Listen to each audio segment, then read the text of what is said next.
Floors. Pada Revit itu terdiri dua tipe, yaitu arsitektural dan struktural. Ini sama seperti tembok. Secara bentuk itu adalah sama antara floor arsitektural dan struktural. Floor merupakan sistem family yang bentuknya seperti lapisan yang memiliki ketebalan. Karena sistem family, maka parameternya adalah standar. Memiliki kategori floor untuk arsitektural dan structural floor untuk struktural. Benda ini dapat dibuat di working plane horizontal dan level. Dan yang terakhir, tidak memiliki nested. Jadi sangat memungkinkan jika kita memiliki dua floor yang memiliki tipe yang sama, tapi jenisnya berbeda. Yang membedakan adalah, contoh di sini adalah strukturalnya itu tidak dicentang. Itu artinya dia untuk floor arsitektural, tetapi jika dicentang maka dia adalah floor struktural. Seperti pada tutorial sebelumnya, jika dua atau tiga lebih benda struktural bergabung, maka dia akan termerge. Ini semua sudah dijelaskan pada tutorial bagian pertama. Dan untuk floor arsitektural tidak tergabung. Dan untuk pengeditan bentuk, floor arsitektural dan struktural adalah sama, jadi bisa dilihat pada tutorial bagian pertama. Dan untuk tambahan, kita akan membahas tentang slab edge. Apa itu slab edge? Slab edge itu pemberian benda tambahan pada tepi sebuah lantai berupa benda yang memiliki acuan penampang tertentu. Dan penampang ini bisa kita edit dan berupa profile family. Untuk membuat slab edge ini kita harus memiliki lantai datar. Kita tinggal masuk ke floor dan pilih slab edge. Dan di dalam slab edge ini terdapat tipe dari jenis tepiannya. Dan di sini terdapat dua macam, jadi nanti bisa kita pilih mana yang mau kita menjadikan tepinya. Dan di dalam tipe profile ini baru kita menentukan profile berupa loadable family profile. Sekarang kita bisa langsung mencobanya, kita menggunakan slab edge. Atau di sini adalah slab edge dengan profilnya 600-300. Setelah aktif slab edge-nya, baru kita tentukan tepinya. Pada saat kita tentukan tepinya, maka slab edge-nya itu sudah terbentuk. Dan itu bisa kita flip ke atas ke bawah. Selain daripada itu, ujungnya pun bisa kita geser sepanjang tepi dari lantainya. Slab edge ini tidak hanya membaca tepi bawah, tapi dia juga bisa membuat di tepi bagian atasnya. Kita CS, create familiar, lalu kita tentukan sisi atasnya, dan dia langsung kita coba. Dalam ini kita menggunakan slab edge 2. Setelah itu kita buat dan kita bisa flip untuk perlihatkan bahwa dia bisa dibuat di tepi bagian atas. Selanjutnya, ini tidak hanya untuk tepi datar, tapi juga tepi miring seperti ini. Ini kita buat sekaligus, setelah itu kita flip, dan yang satu sisinya kita bisa panjangkan, dan otomatis edge-nya akan bergabung.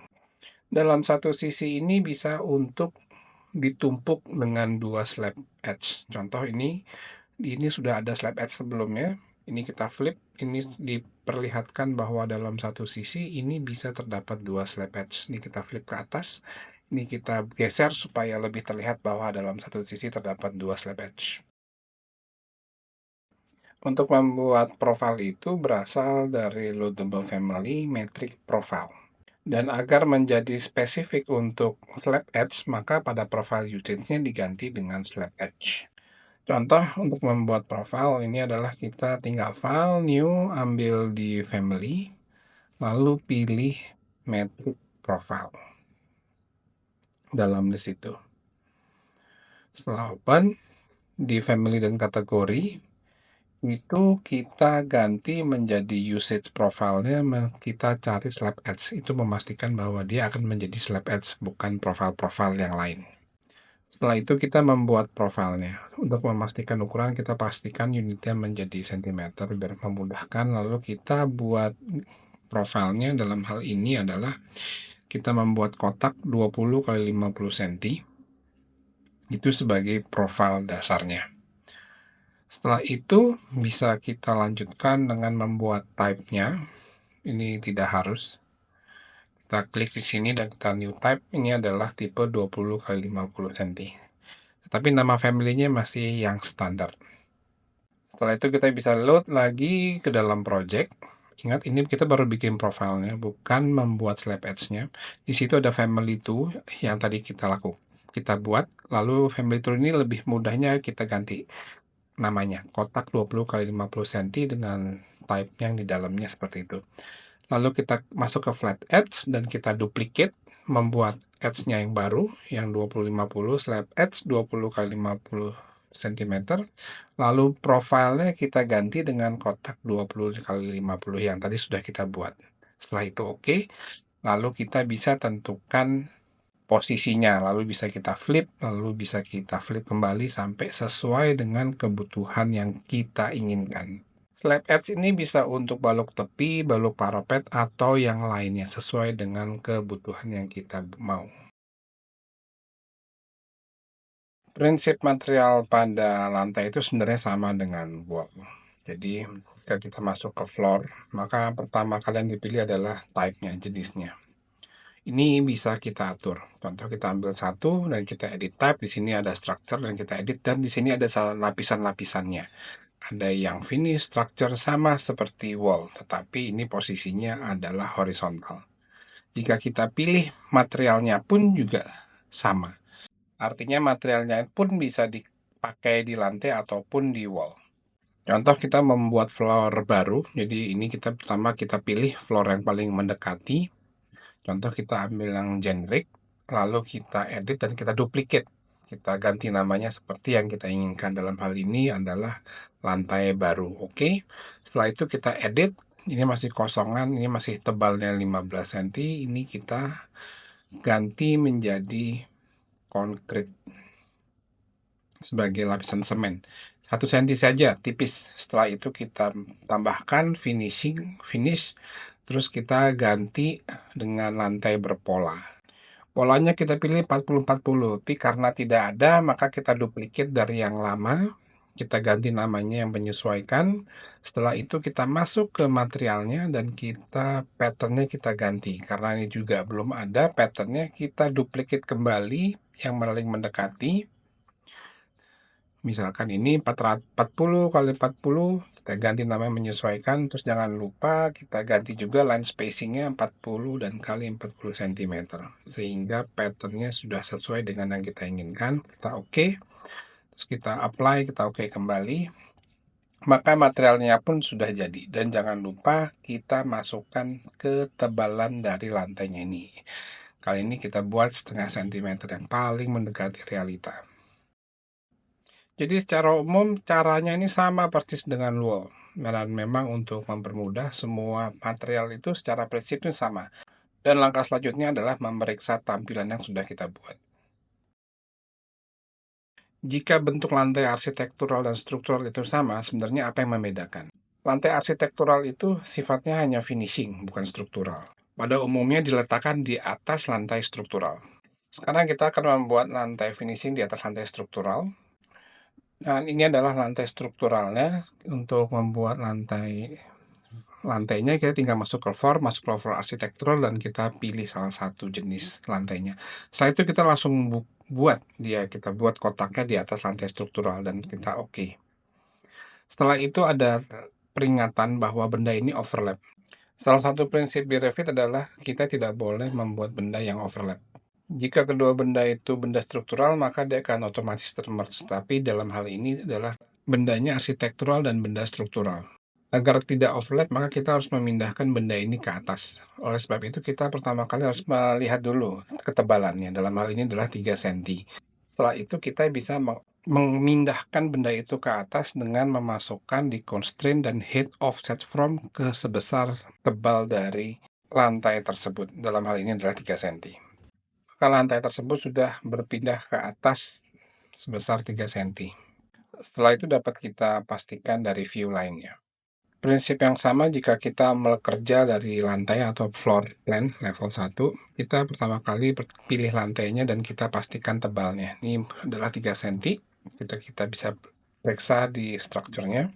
Setelah itu kita offset 3 cm dan kita bisa langsung membuat. Dalam hal ini saya menggunakan pick line. Jadi kita langsung pilih sisinya. Setelah itu bisa kita edit lagi. Contoh dalam hal ini saya hanya mau sebagian saja. Saya pilih di sini dan sisanya kita delete, setelah itu kita oke. Di sini ada overlap karena dia overlap dengan benda yang sebelumnya. Jika kita delete bendanya, maka posisinya harus sama. Jadi walaupun dia kerjanya di plan atau di denah, kita harus menggunakan prinsip yang sama. Pastikan tidak overlap. Ini contoh kita turunkan sedikit aja, maka secara otomatis Revit akan menginformasikan bahwa benda tersebut adalah overlap. Itu tidak boleh. Ini adalah salah satu cara cepat memberikan material pada suatu permukaan, tapi ini adalah bukan suatu prinsip BIM. Kita menggunakan split face dan paint tools. Ini terdapat dua fungsi, yaitu fungsi pertama adalah kita harus ada suatu permukaan, dan permukaan ini nanti akan kita pisahkan atau kita split face. Setelah kita split, nanti permukaan yang sudah kita pisah itu akan kita berikan material tanpa mempengaruhi benda yang ada dan tanpa membuat benda baru. Contoh, kita langsung aja klik di split face dan kita tentukan face yang mau akan kita split. Klik face-nya dan areanya menjadi kuning. Setelah itu bisa kita menggunakan line dan kita buat garis pemisah terhadap face tersebut. Lalu permukaannya sudah terpecah. Gunakan fungsi paint untuk memberikan material. Lalu kita bisa pilih material mau kita gunakan, dalam hal ini kita pilih yang 40-40 atau yang kita inginkan, lalu kita tinggal klik di permukaannya, lalu sudah terjadi material. Di sini terlihat bahwa material ini tipis, beda dengan material yang kita buat sebelumnya. Oleh sebab itu disebut ini cara yang curang. Ini seperti memberikan stiker pada suatu permukaan tanpa mempengaruhi benda di dalamnya. Lalu kita bisa kita split kembali benda yang sudah ada, lalu kita bisa memberikan material kembali. Jadi ini bisa split dalam split. Fungsi ini tidak hanya berlaku pada lantai, tetapi bisa juga benda lainnya, yang penting permukaan. Contoh di sini kita membuat wall dan kita akan mensplitkan permukaannya. Pertama kita pilih, kita lihat dulu bahwa di sini materialnya memang sudah ada lapisan-lapisannya. Setelah itu kita bisa split face, kita tentukan face-nya menjadi daerah kuning yang terlihat. Setelah itu kita split permukaannya itu.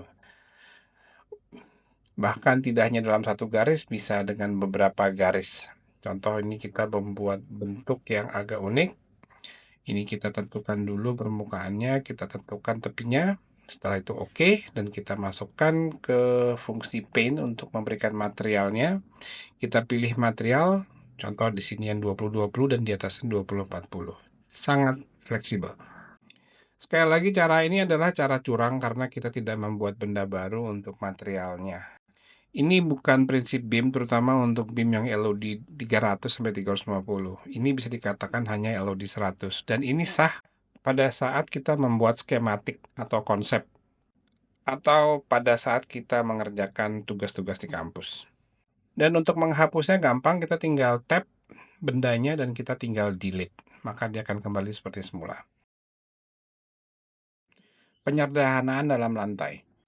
Lantai struktural sudah dibahas pada materi sebelumnya, dan lantai arsitektural ini biasanya digunakan untuk finishing atau benda-benda horizontal tetapi bukan struktural, seperti sirip.